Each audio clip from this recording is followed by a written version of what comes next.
Today on the Matt Walsh Show, the drag queen grooming events are only getting more outrageous and perverse as two recent incidents show. So what can be done to put a stop to this? We'll discuss today.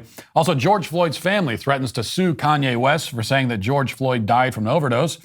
Somebody plastered the gender studies department at the University of Wisconsin with posters advertising my upcoming event on campus. Students in the department say that it's a hate crime. I say if it's a hate crime, it's a hilarious one. Stacey Abrams has an idea for fixing the economy, kill more people, and late-night host James Corden is exposed as yet another pompous Hollywood jerk. No big surprise there. All of that and more today on The Matt Walsh Show.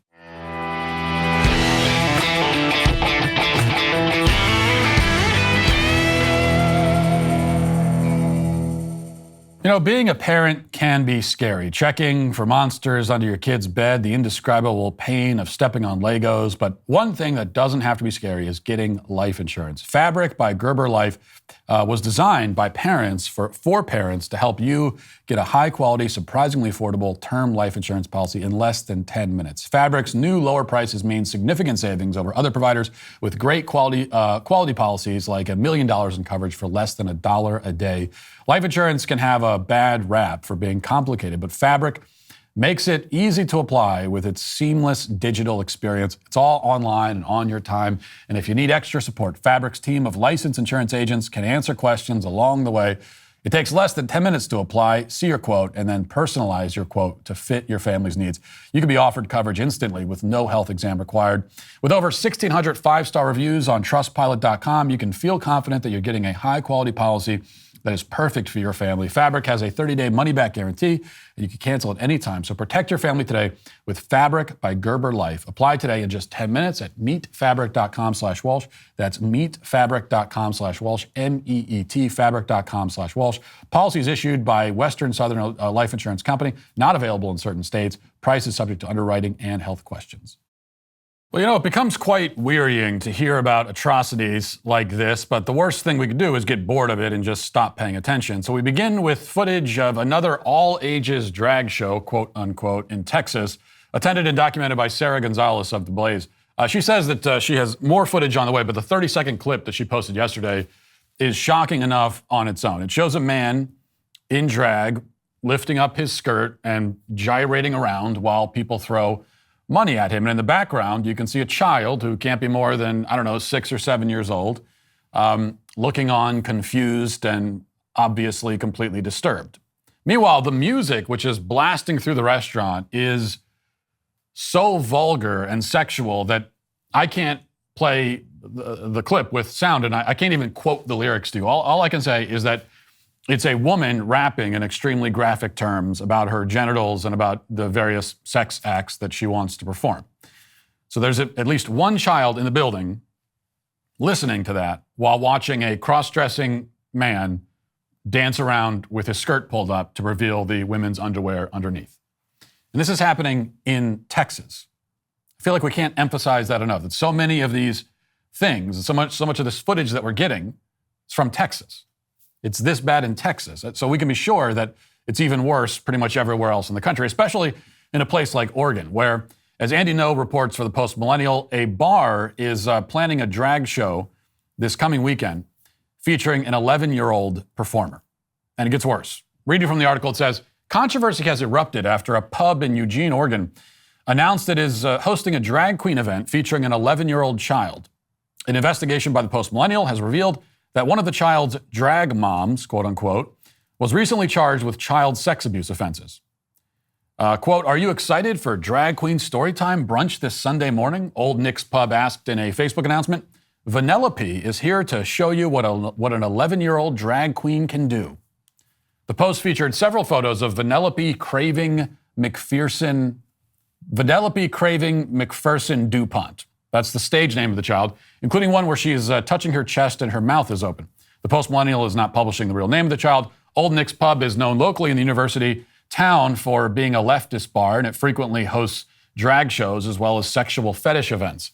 Vanellope has performed at different events around the state of Oregon, sometimes with grown male performers in risque outfits since at least 2018. The girl has Cash App and Venmo accounts where adults often send her cash tips. Photographs on her Facebook page also show her being showered on stage with dollar bills. By the way, as you may note there, this article and others that I've read about this refer to the child as her. But if this is a drag queen, then you would think that would mean the child is actually a boy, unless they've now started dressing little girls up like drag queens too, which maybe they have. I'm not sure what's the case here, but either way, whether a girl or a boy, drag is an inherently sexualized burlesque performance, and there is no universe in which it would be acceptable to include children, either male or female, in such a spectacle, in any capacity, whether as spectators or especially as performers. Continuing on, it says, Vanellope's handler, Jennifer Hibbs, is also her drag mom. She uses a stage name Sunshine Ray McPherson and is a longtime LGBTQ activist. Hibbs clarified she is not the girl's parent or guardian, as previously reported, but is the handler for the child. Quote, her actual mother does her choreography so that it's all appropriate, Hibbs said. We wouldn't let her do anything suggestive. It's terrible that people assume that we would let her do that. We're the terrible ones, you see. Not the adults who are sexualizing and taking advantage of a child. We're the terrible ones. It's our assumptions that are terrible. But here's another important detail from No's report. It says, on August 11th, Vanellope's other long-term drag mom, Kelsey M. Boren, who uses the stage name Always Craving, was arrested in Lane County and charged with 12 felonies related to making and distributing child porn. Prosecutors found the 32-year-old such a danger to the public that they successfully petitioned the judge to deny her bail. At the time of her arrest, Boren was a teaching assistant for a special education student at Veneta Elementary in Veneta, Oregon. She allegedly told detectives that her need for child porn was like a, quote, uncontrollable itch that she couldn't stop. Now, a few things here are confusing. Well, more than a few things, but focusing just on these for a moment. For one thing, the pronoun situation is all over the map. Okay, it's not clear of the various people mentioned here which are actually females, though they all use female pronouns. I mean, it doesn't really make a difference, I suppose. The child is being exploited either way. The adults are creeps and degenerates and worse either way. But that is a confusing aspect of this. Also, I was not previously familiar with the term drag mom, though from context it seems that this is just another way of describing a professional groomer. The, quote, drag child is handed over to the drag mom to be groomed and conditioned. It seems to be essentially a sort of pedophilic, predatory farm system that the groomers have set up. So, what can be done about this? That's really the question. We've established that this is happening, and it's only getting worse over time. Progressivism does what the name suggests, what the label suggests. It's progressivism, so it progresses, except that it progresses in the same sense that, say, cancer progresses. It keeps spreading and getting worse and eating away at our civilization until it is stopped, or until it destroys its host. And just like cancer, stopping it is not a gentle or a painless process. The farther along the cancer is, the more aggressive you have to be in fighting it. Culturally, we are approaching, if we haven't already reached, a terminal state, which means we have to be all the more aggressive, which calls for two things. First, obviously, involving children in drag events in any capacity should be outright criminalized everywhere. There is no other way. You know, this doesn't stop until police are breaking down the doors at these places and carting the adults away in handcuffs. Charge them all as pedophiles. Throw them in prison, and whenever they get out, if they do get out, put them on the sex offender registry for life. That man in the first clip dancing around with his skirt up should be treated legally as a child predator. That's the level of protection that our children are owed, and the people sexualizing and exploiting them are owed that level of punishment. This is something that needs to start in red states, and if Republicans take over the White House, it should be handled on the federal level as well. I know that that Republicans in Congress have just put out a bill that would that calls for the defunding, that forbids the federal government from funding or facilitating the sexualization of children in any form, and that includes, sexually explicit material being handed out in schools. That includes drag queen story hours and all the rest of it. And that's good, because certainly we should not be funding or in any way facilitating any of that. But we've got to go far beyond that. This should all be criminalized. Second, we don't have to wait for lawmakers to get their act together. We can act by heaping shame and scorn on the adults responsible for this. Public shame is an indispensable tool. It's one necessary for a civilized society to function. But it's one that we have, historically become quite shy about using. And when I say we, I don't mean the left, because the left, they're not shy about it. They'll shame their enemies without hesitation. They'll destroy your life and your reputation if they can. So public shame is their number one tool. It's their favorite tool to use. The difference is that they are most often heaping shame on people who don't deserve it, and they're doing it as a means of avoiding intellectual engagement. We, on the other hand, should be making social pariahs out of people whose behavior warrants it, because we have tolerated far too much. The very people who are the quickest to wield shame as a weapon somehow convinced us that we shouldn't use it ever. No, it's wrong to shame people. You can't shame people, they say, while they go around shaming everyone. The effect is a culture where people can do the most shameful things without any shame at all. Notice how all these places, they advertise their child drag queen shows, and they're all, quote, all ages drag shows and all the rest of it. And it's the same story over and over again. They advertise it, they put the flyers out, they put the stuff up on Facebook. They oftentimes will post their own videos of these things. And then they start scrambling and panicking when the backlash comes. Now, you might think, well, that's an act. They're pretending, but I don't think it is an act. They sincerely did not expect any public outrage because they've been able to do whatever they want for so long without anyone criticizing them for it. So they assume that would continue. They have gotten comfortable. Far, far too comfortable, I would say. And now it's up to us to make them uncomfortable. Now let's get to our 5 headlines.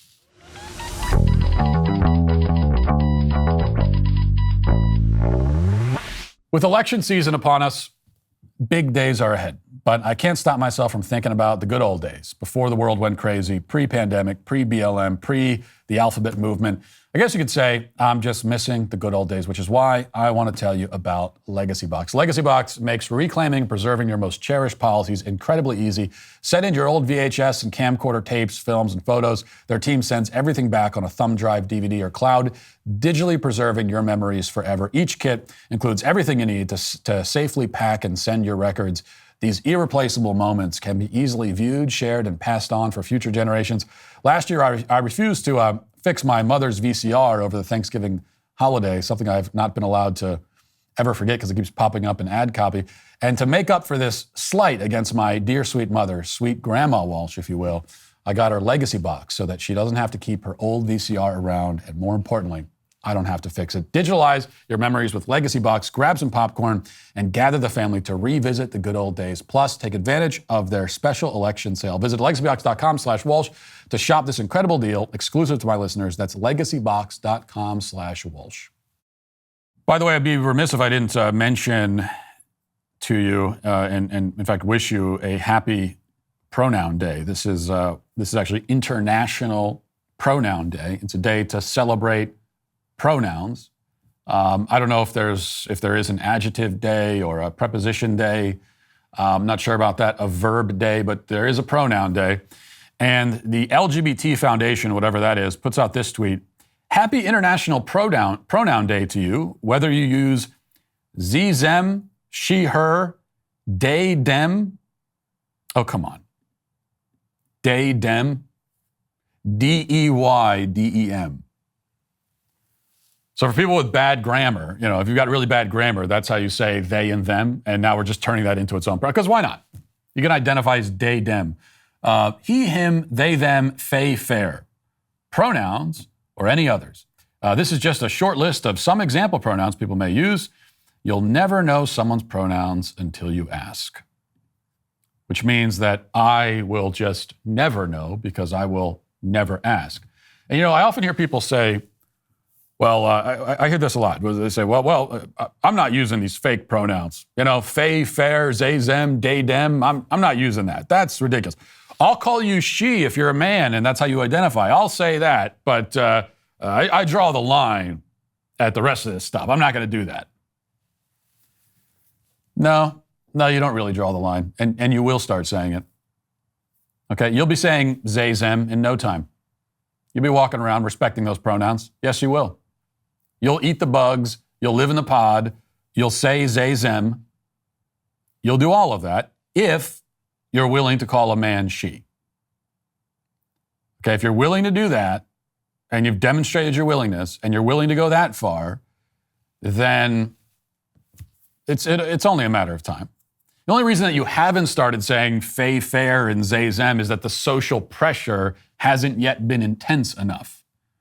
But when it gets a little bit more intense and they ratchet they turn the heat up a little bit, trying to ram the rest of this stuff through, you'll go along with it. If you're willing to go along to begin with by calling a man she. Which, just like we talked about yesterday, that is actually more absurd anyway. It's like to call a man she is more ridiculous than calling them zay, them. Because at least zay, them is like, it doesn't, if you call someone a zay or a them, we can't really say that that's untrue because it doesn't mean it. It's just total nonsense. You're not so much participating in a lie, you're just babbling. You're babbling nonsensically on command, which is also not good. But if you call a man she, you're actually participating in a deception, in a lie. You're going along with it. You're saying something that is not true. Which I would say arguably is even worse than simply babbling incoherently. So if you're willing to do that, then you will do the rest of it. All right. This is a report from the Daily Wire. It says the mother of George Floyd's daughter plans to sue Kanye West. I'm sorry, I can't go along with this. His name is Kanye. I can't go along with the Ye thing. Anyway, plans to sue Kanye West for $250 million following the rap and fashion mogul's alleged claim that Floyd's death in 2020 was caused by a fentanyl overdose, her lawyers announced on Tuesday. West made the claim after watching the Daily Wire's new documentary on Black Lives Matter. Roxy Washington said she is suing on behalf of herself and Gianna Floyd, the daughter she had with George Floyd. West, who recently changed his first name from Kanye, implied in an interview that aired on Sunday that the 46-year-old Floyd died from an overdose and not at the hands of Minneapolis police officer Derek Chauvin, who was later convicted of murder. West said in the interview, I watched the George Floyd documentary that Candace Owens put out. One of the things that his two roommates said was that they want a tall guy like me, and the way that he died, he said a prayer for 8 minutes. They hit him with the fentanyl. West was referring to the greatest lie ever sold, a documentary by Owens that explored Floyd's death, Chauvin's conviction, the rise of Black Lives Matter. The lawsuit will accuse West of making the comments to promote his brands and increase marketing value and revenue for himself, his business partners, and associates. This is clearly just totally absurd. First of all, what Kanye West said is accurate. And that's the first. So there are a couple of easy defenses against a defamation claim. And one of those is the truth. You know, the truth is an absolute automatic defense against defamation. If what you're saying, if you can demonstrate that it's true, or put it the other way, if you want to accuse someone of defamation, you need to be able to prove that what they're saying is not true. So that lets Kanye West off the hook in this case right off the bat.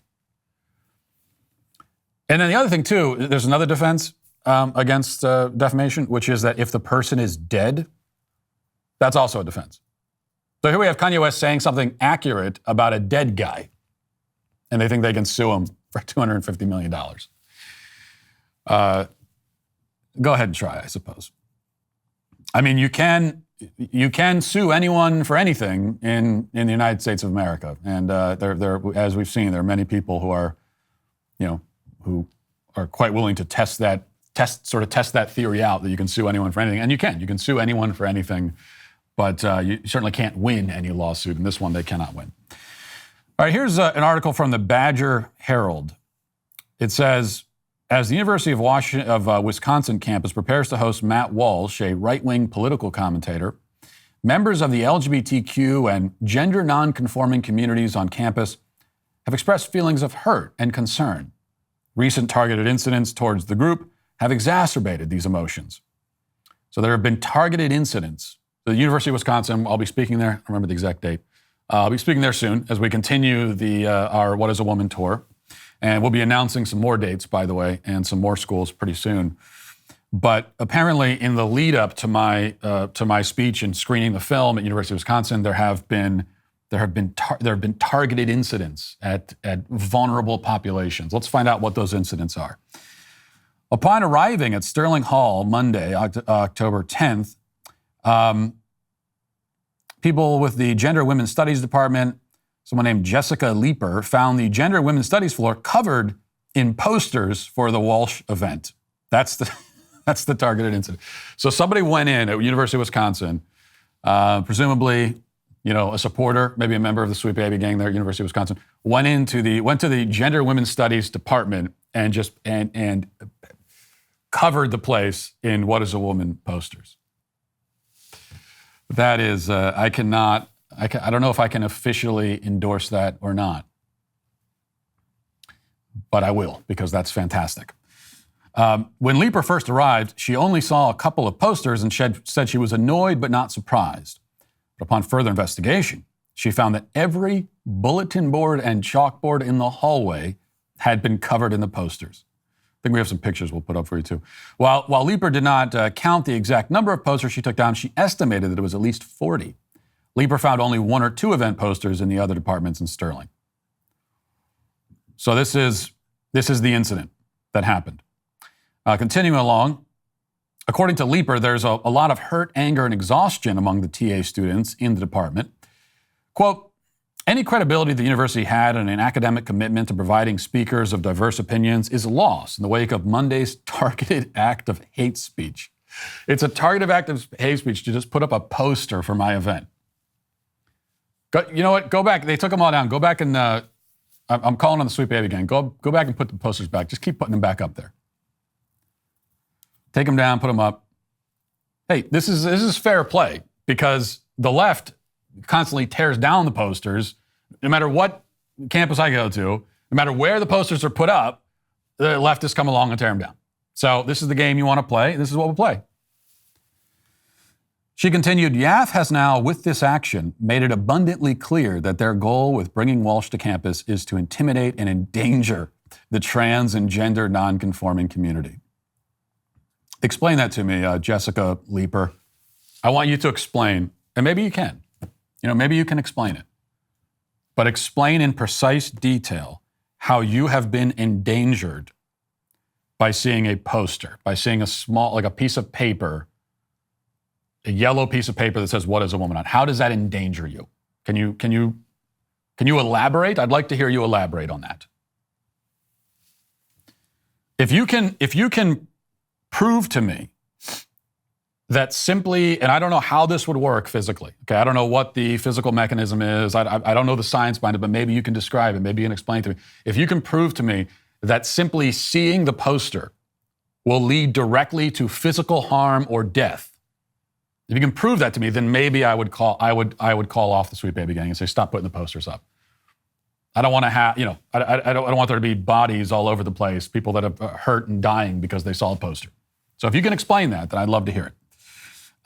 Leeper filed a bias incident report to the Dean of Students. The report asks the school to take the incident seriously as a targeted act of hate speech and revoke YAF's permission to use the Great Hall for their event.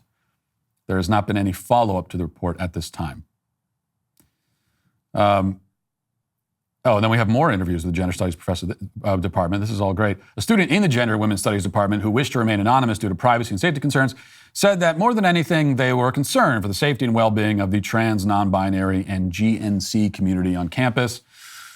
Quote, we were already upset about Walsh with an explicitly anti-trans project coming to campus. And to me, the event organizers bringing their hate directly to this space just furthers my concern over the whole event and the university's ongoing lack of care for its marginalized students.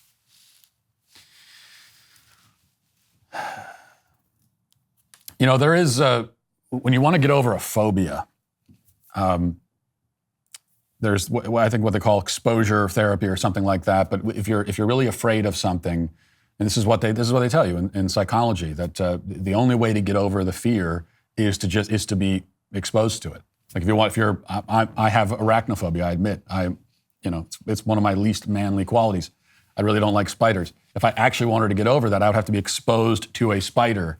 Maybe have a tarantula crawling on my hand or something like that. I feel like that would traumatize me more, but I'm told that that's one way to get over the phobia. And so I guess my point is that what I would say to the students at the Gender Studies Department at the University of Wisconsin, for whatever reason, you are afraid of these posters. You have a fear of posters. And I think for your own sake, because I am concerned about you, and I am worried about your mental health deeply.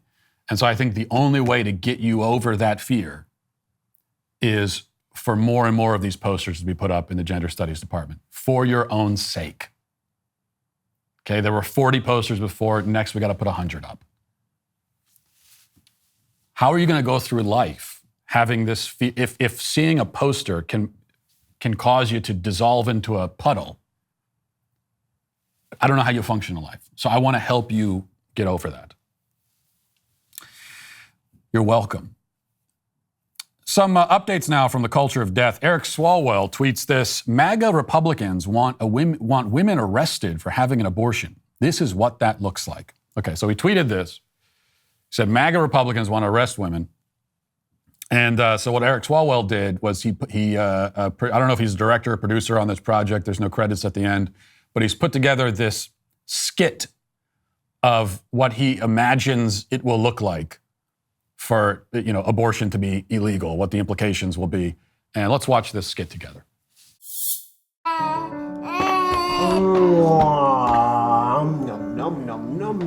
You're weird. He is weird, but cute. Gross. Mary Anderson, Yes. I have a warrant for your arrest. Arrest for what? Penal Code 243 violation. Unlawful termination of a pregnancy. You gotta be kidding me. That is my personal business. That's for the courts to decide, ma'am. Your medical records have been subpoenaed and Dr. Landry's already in custody. No, my God, you can't just... You will have to submit to a physical examination. What? By who? No one's touching me. I can't. Ma'am, turn around. Oh my God. Put your hands behind your back.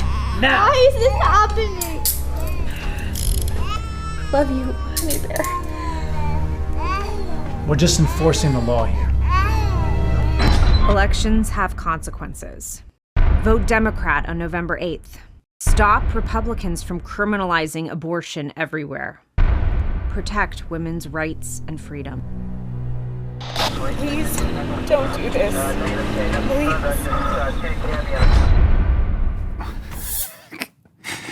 That's good. That's good comedy there. It's a great skit. It's a great fun skit. That's what it is. It's like just total fantasy. Because here's the thing: if they had actual footage, if this was actually happening somewhere, and there was footage of it or anything, they would just show you that. But it's not. So instead, they have to put together this skit. And I don't know if you're listening to the audio podcast, of course, and maybe you can follow it all, the plot, but. The cops do end up pulling their guns. They pull their guns out. They bust in the house with their guns drawn, cart this woman away. So that is Fantasyland, right? That's this skit that they've put together. Meanwhile, in reality, like back here in Realityville, things that are actually happening in that world, like the universe that we live in the country we live in. Okay, in that place, there are actually pro-life activists that are being carted away in the middle of the night by armed federal agents. So that's a thing that's actually happening right now in the United States of America. That's a reality. So if you're going to be worried about something, I'd be worried more about the reality.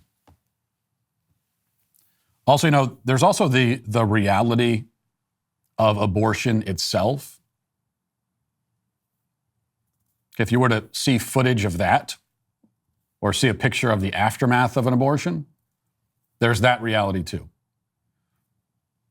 which is far more brutal and terrifying than anything you just saw in Eric Swallwell's skit. And it's also, again, real. Speaking of brutal and terrifying, Stacey Abrams has an idea for what we can do about inflation and the economy. She knows how we can solve the problem. Let's listen to her. You're running for governor of Georgia. I would assume, maybe incorrectly, but while abortion is an issue, it nowhere reaches the level of interest of voters in terms of the cost of gas, food, bread, milk, things like that. What could you do as governor to alleviate the concerns of Georgia voters about those livability, daily, hourly issues that they're confronted with? But let's be clear. Having children is why you're worried about your price for gas. It's why you're concerned about how much food costs. For women, this is not a reductive issue. You can't divorce being forced to carry an unwanted pregnancy from the economic realities of having a child.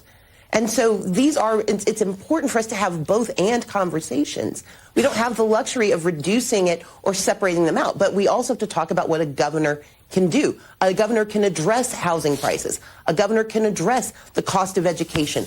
A governor can put money into the pockets of everyday hardworking Georgians instead of giving tax cuts to the wealthy. That's what I talk about on the trail, and that's what's resonating.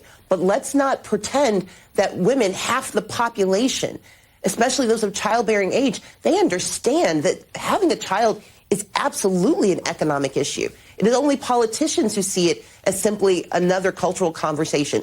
It is a real biological and economic imperative conversation that women need to have.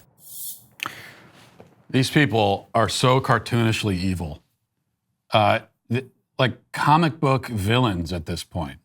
Not trying to hide it at all. So she's being asked, what are you going to do about the economy? How are you going to help people struggling in the economy? Her answer is to kill more babies. Not shocked by that, not surprised by it. I know that's their answer. These people are eugenicists. That's always been their answer. That's always been one of their primary arguments for abortion is to get rid of the unwanteds because they're a burden, they're a strain on society and on the economy. So let's just kill them and throw their bodies away like literal garbage. So I've always known that, but even so, it's startling to hear it said out loud by someone who wants to be governor of a state. Her answer to the economy is to kill more babies so that they're not being a strain economically and financially to their mothers. So there are two ways you can look at it, right? When you've got a struggling economy, as we do, you can work to make the country more livable for people. You can work to make it easier for people to live. You can do that, or you could just start getting rid of the people. Two approaches. Democrats take the latter because they are really, truly anti-life and anti-human. That's not just a pejorative, that we throw at them. It is actually true. They are, in principle, anti-human and anti-life. They see it as a bad thing. They see it as a negative thing. They see it as a strain. They see life as a problem that has to be solved. And as far as they're concerned, it's a really easy way to solve it. Just get rid of it. I wanted to play this for you, too. Stephen A. Smith, who really recently has been leaning into the race hustling thing. I mean, he's not just recently, but especially recently. He had some thoughts about a little sideline temper tantrum that Tom Brady threw on Sunday. Tom Brady was upset about the way his team was playing, started yelling at his offensive line, and not an uncommon occurrence in football. People get heated. It happens. But Stephen A. Smith, he saw this, and he saw in it racial implications. Let's see how he was managed to pull that out of the story. Ladies and gentlemen, we need to be consistent. Was Tom Brady passionate? or was he the angry white guy? Because if that was somebody else doing what he was doing with his offensive lineman, we would have been talking about, if that was a black man, we would have been talking about his temper. We'd have been talking about the fact that he might not need to act like that with the cameras rolling. I had no problem with it whatsoever. If brothers ain't blocking for you, you 45 years old, you behind the center, and you getting smacked around, you damn right you should get in their face. I have no issue with what Tom Brady did with them whatsoever. All I'm trying to say is that when a black quarterback does that, I don't want to hear nothing about it since nobody's saying anything about Tom Brady doing it. And I also don't want to hear about stuff being overblown. He went to Robert Kraft's wedding on a Friday night. He missed the walkthrough, etc. They clearly are not on the same page. They don't seem to have everything in order.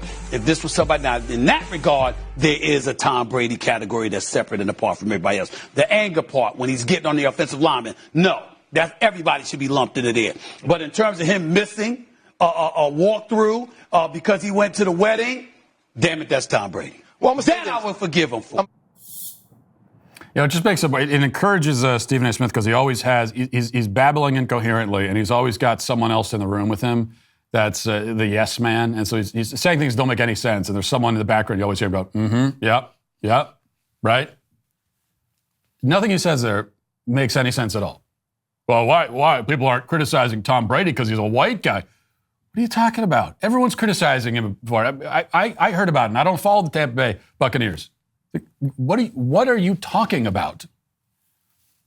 This is the advantage you have if you're a leftist. That you don't have you can decide what elements of reality you want to acknowledge, and you can take those little pieces and then create your own alternative universe. Of course, which is what he's doing here. And so he's created a universe where white athletes who have temper tantrums aren't criticized for it. And as though Tom Brady in general hasn't had his plenty of critics through his career.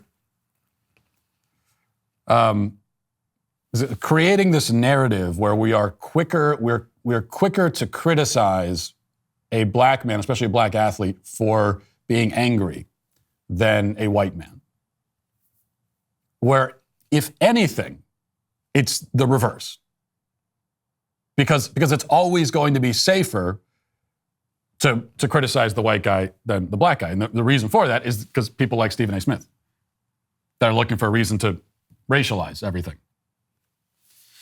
All right, one other story I wanted to mention. This is from the Daily Wire a couple days ago. James Corden has been banned from a top New York City restaurant by famed restaurateur Keith McNally, who labeled the TV talk show host the most abusive customer ever, and more. McNally took to social media, blasting the host of The Late Late Show as a tiny cretin of a man who had said that he has been 86th as customer of his restaurant, according to the Daily Mail. The term 86th has a number of possible origin stories. Well, who cares about giving us the origin stories of the term 86th in the middle of this article? The owner of the iconic New York Balthazar restaurant said that James Corden is a hugely gifted comedian, but a tiny cretin of a man and the most abusive customer to my Balthazar servers have seen since the restaurant opened 25 years ago. And then he goes on to stories about James Corden being abusive. I think that apparently the restaurant owner has relented and reversed course, and I think Corden apologized or something like that. But this has kind of opened up the floodgates, and now there are all these reports coming in, anecdotes about James Corden being a miserable a-hole, basically. Same thing happened with Ellen DeGeneres. So he's getting the DeGeneres treatment right now. And same thing is happening right now, actually, with Bill Murray as well, for slightly different reasons.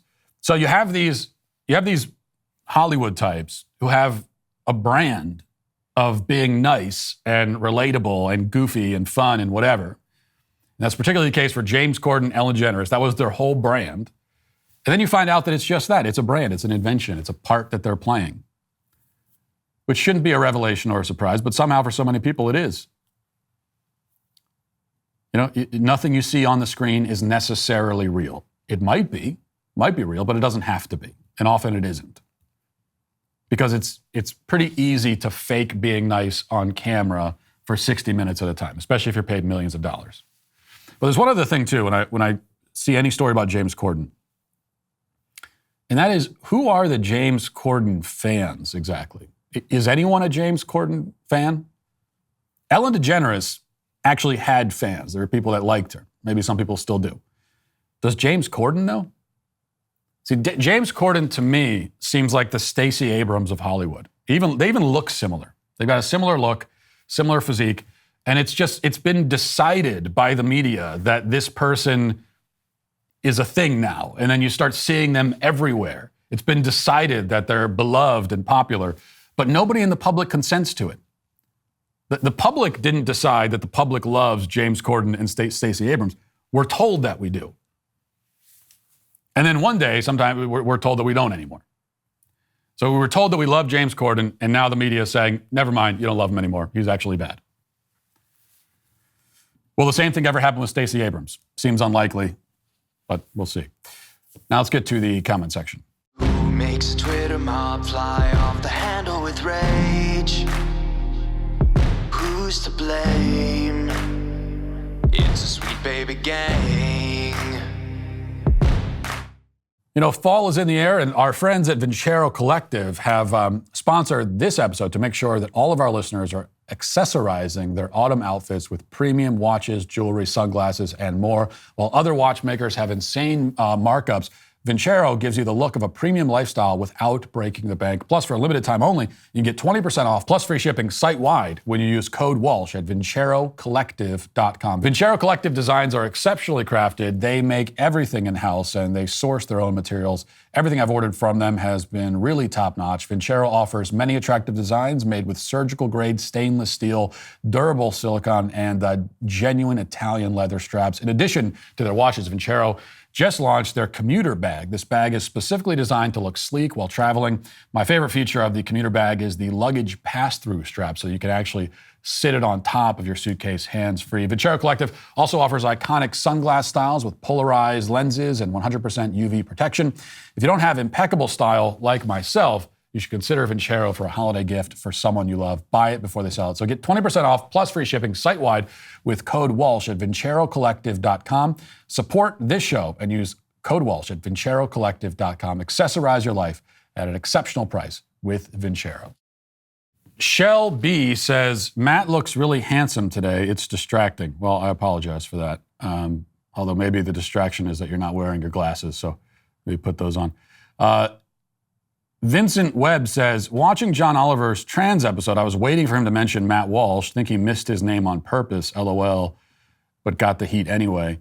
Yeah, it does seem like a relatively glaring omission. You know, he spent 30 minutes talking about the trans issue and especially what conservatives are saying about it.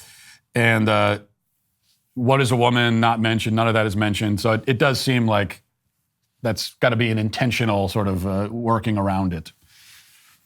But who knows? Dr. Curious says, canned laughter is a clear indicator of a shit show. Yeah, well, it's not just that. It's the laziest thing imaginable. When you've got the laughter, you know, you've got the laugh track, you're in front of a live studio audience, and you have them there not only to laugh, but also to applaud. And I'm not revealing anything you probably don't already know. That it's like the audience is also they might pump in some of these sounds to enhance it a little bit, but they do have an audience there. But the audience is being directed, is being told, you know, when they're supposed to react and encouraged to react, and it becomes this crutch. Now, if you're doing a comedy show, it makes sense to have a live audience. So I get that. If you're doing an actual late night comedy show, having a live audience makes sense. It's weird when you don't. When they did these late night, not that I watch the late night shows hardly ever, but when they tried to do them without an audience during COVID, it was just strange. But that's where you really have to decide. And this is one of the things, this is the John Oliver and Jon Stewart, they get away with this where it's like they can't decide if they want to be comedians or if they want to be these kind of serious social commentators. And that also allows them to kind of say whatever they want. They can always hide behind being a comedian. Now, I'm not saying that you can be a social commentator and make jokes and at least try to be funny. I'm not saying you can't combine those two things, but it's the style of the show. It's done in the style of a comedy show. But then he launches into a 30-minute rant about trans rights. And why do you want the live audience for that? Well, it's just so that you have, you can throw in your dumb little punchlines and you have the canned laughter. But then also, again, it's what they're really there for. It's not the laughter, because there are very few jokes. They're really there for the applause. So John Oliver he's a political pundit. That's what he is. But he makes sure that he speaks in front of live audiences so that he has applause on hand. He needs the applause there to support whatever he's saying. And it's supposed to kind of trick the audience at home. Because he says something, he gets to some epic point that he wants to make, or that he thinks is epic, or he wants us to see it that way. And then you've got the applause in the background. It's supposed to trick the audience at home into thinking, wow, he really made it. Oh, he really took that apart. That's how we're supposed to interpret it. Mallow says, called it yesterday there'd be a daily cancellation of weebs. Knew the weebs couldn't tell Matt was obviously joking. I myself am an anime enjoyer, and I knew immediately he was up to his usual trolling. Y'all couldn't keep your mouths shut. So I've seen this weebs term a few times in the last few days. What is that? You have to explain that to me. Maybe I don't want to know. Weeb, I assume from the context of weeb is someone who watches anime. Where do you get weeb from? I don't really care that much, but I have heard this term a lot. I don't understand it. Raymundo says, I would unironically watch Matt reacting to some good old anime. DW already did something like this with Brett and Star Wars, so it wouldn't be completely off the table, right?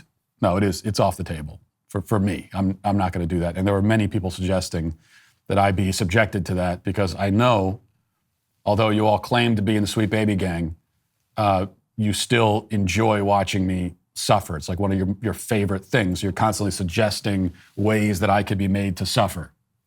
Let's force him to watch anime. Let's tase him. Let's throw him into a tank with sharks. This is how you treat your cult leader? And finally, 92 Jeep says, I'm so confused by John Leguizamo's comment because he hated that film so much. He would show up to the set drunk almost every time because he thought the film would ruin his career.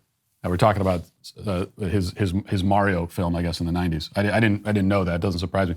But it did ruin his career. I guess it didn't ruin it because he never really had one exactly. But to the extent that he had one, it ruined it, and it should have. As you all saw on the show yesterday, we witnessed the greatest thing ever said during a panel discussion in the history of self-serving echo chambers. In spite of the leftist drivel spewed on stage at the event, a diamond, perhaps created by the immense pressure of the panelists' cognitive dissonance, was formed, and it was this, the phrase, you can't stop the Matt Walsh. Not you can't stop Matt Walsh, it's you can't stop the Matt Walsh. And you can't, it's true. I am inevitable. And now, like all things I speak into existence, it's on a t-shirt.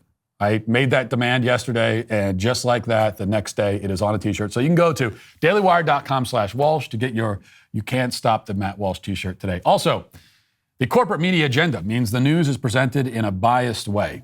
You know it, I know it, we all know it. Thankfully, there's a way to get the most important news of the day without their narrative, and that's by listening to one of the top news podcasts, Morning Wire. News episodes are available every morning, 7 days a week, and they cover stories other media outlets won't touch. And every Sunday, until the election, you can also tune in to Election Wire for in-depth coverage, candidate interviews, and much more. It's the most important midterm election in recent history, so you're going to want to stay informed. You'll find Morning Wire and Election Wire on Apple Podcasts, Spotify, Daily Wire Plus, or wherever you listen to podcasts. Now let's get to our daily cancellation. Well, we have another crucially important conversation for the daily cancellation today, and it begins with an I told you so. As I've been warning for years, and as the news media is now reporting, the proliferation of emojis has caused a breakdown of communication. Anguish, confusion, despair follow in its wake. Here's the New York Post report. And there have actually been a lot of reports about this in the last few days. I'm just choosing the New York Post, but a lot of reports on the emoji situation. Here's what it says. Gen Zers are calling out the popular thumbs up emoji for being rude and hostile, even saying they feel attacked whenever they see it used in the workplace. After a Reddit poster confessed to being not adult enough to be comfortable with the thumbs up emoji reaction, others chimed in to agree and to call out other common emojis, such as the red heart. Quote, for younger people, the thumbs up emoji is really passive aggressive, a 24-year-old Redditor wrote. It's super rude if someone just sends you a thumbs up, they added. So I also had a weird time adjusting because my workplace is the same. Older workers appeared flummoxed by the reaction, noting that they use the thumbs up in work-related chats to signal, I approve, or I understood and I will obey. Of course, side note here is that none of these people are questioning why emojis of any kind are being used in the workplace to begin with.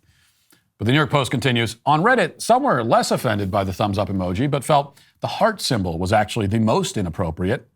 Quote, to me, the heart is reserved for family and friends and has a more intimate meaning of love, while thumbs up is just simple agreeing, commented one person. I actually find a heart emoji weird for work messages. I use heart emojis for things like when someone says, I got a new kitten, or Susie did a really great job, added another.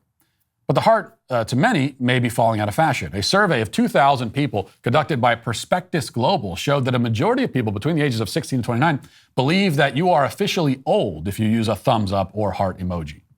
Now, apparently this list of outdated or passive-aggressive emojis also includes, according to this study, it includes the okay hand, the poop emoji, the cringing face emoji, and the one with a monkey covering its eyes. All those you're not supposed to use anymore. And I agree that all of these emojis should be canceled, but so should, of course, every other emoji, because if you're a literate adult, you should not be communicating with pictures. You should be communicating with words. Now, I realize that I am a lonely voice on this subject. As a society, we have fallen deeply into the emoji's grasp. Everyone uses them now. And every day, it's like invasion of the body snatchers, because every day there's another person who I thought was anti-emoji, and I see them tweet something, and they put the emoji up. And I think, E2? Like, who's left?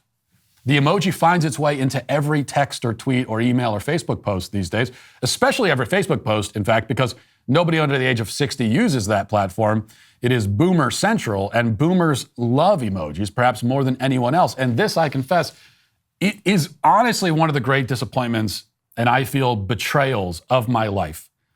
Because when people started using emojis, when it first became popular, and I began my campaign against them, I assumed that I'd be able to form an alliance with cranky boomers who I figured don't want any kids on their lawn or any little dumb pictures in their emails and text messages. That's what I figured would happen. But to my horror, boomers became addicted to the emoji, unable to resist its siren song. And this is part of a now familiar, yet I think still little understood phenomenon, where the older generations, though intelligent and having grown up in a world where people did things like read books and write incomplete sentences, still older generations communicate in a bizarrely drunken and semi-coherent manner online. Emojis, all caps, misspellings, weird abbreviations. Most of all, they utilize the ellipsis with just reckless abandon. They drop the ... at the end of sentences for no reason, and sometimes even in the middle of sentences, giving otherwise normal statements a weirdly kind of ominous feel. My parents do this all the time. They'll say, like, they'll type out, can't wait to see you on Thanksgiving, ... It's just, I don't understand it. The point is that I've been left alone to fight this battle. The anti-emoji voices are almost nowhere to be found. It's just me against the world. This is my Alamo. Even here at the Daily Wire, many of my colleagues are profligate emoji users. My producer, Sean, sends me emojis as if to taunt me. It goes without saying that Michael Knowles is an unapologetic emoji enthusiast. The other hosts are nearly as bad, or else they've fallen shamefully silent on the issue altogether. Ben Shapiro doesn't use emojis, yet he never rants against them like I do, almost as if he believes that there are more important things to talk about, which is obviously absurd. So it's left to me to make the anti-emoji case again, as I have many times in the past. And the case boils down to this. It's very simple. Emojis stifle and dumb down human expression. By communicating in pictures, we are increasingly losing our ability to express ourselves through the written word. This is not entirely something I'm just making up. In fact, there has been actual research done which consistently shows that our vocabulary is shrinking. We know and use fewer words than we used to. We're less able to convey our thoughts and emotions through language. And this is at least partly, it seems to me, because we use little cartoons as linguistic crutches. We're devolving all the way back to caveman days, as emojis are essentially just high-tech cave paintings. The written language of primitive man used to consist of pictures scrawled on the wall of a cave. Now our written language consists of pretty much the same thing, though the medium has changed. Now, people often defend their emoji dependence by saying that they need, for example, the smiley face in order to communicate that they're happy or in a good mood. But that's what words are for. You should be able to convey that emotional state through the use of actual language. The fact that adults struggle in this regard is troubling to me. I mean, pick up a history book sometime, read examples of the sorts of letters and communications people used to write to each other back in the old days. Even uneducated people, if they could write at all, were often able to express themselves with great depth, using metaphors and creative adjectives, drawing a picture with language to communicate their feelings and hopes and aspirations and fears. Compare that with the written communication of highly educated people today online, and it's like, me happy, smiley face, flag emoji, LMAO. I'm paraphrasing, that's basically the idea. Now, the response to this objection is that an emoji is shorthand. It's just a way of quickly making your emotions or your tone clear to somebody without having to write an essay. But economy of words, being able to convey tone and emotion quickly and efficiently, is also an important skill and one that the emoji prevents us from developing. And besides, as the controversy documented in the post clearly shows, the emoji creates tonal confusion of its own. Is it a passive-aggressive thumbs up or a sincere thumbs up? Is it a sarcastic smiley face or a regular smiley face? Does the okay hand sign emoji mean that everything is okay? Or that the person using it is a white supremacist? There's no way to know. The emoji raises more questions than it answers, creates more problems than it solves. It's our way of avoiding the burden of writing incomplete sentences, but we pay a steep price for our laziness. The price is nothing less than the collapse of language and eventually of society itself. Or if it's maybe not quite that serious, it is still at least annoying to me, and that should be enough. Which is why, not for the first time and likely not for the last, emojis and the people who use them are canceled. And that'll do it for this portion of the show as we move over to the members block. Thanks for watching. Have a great day. Godspeed.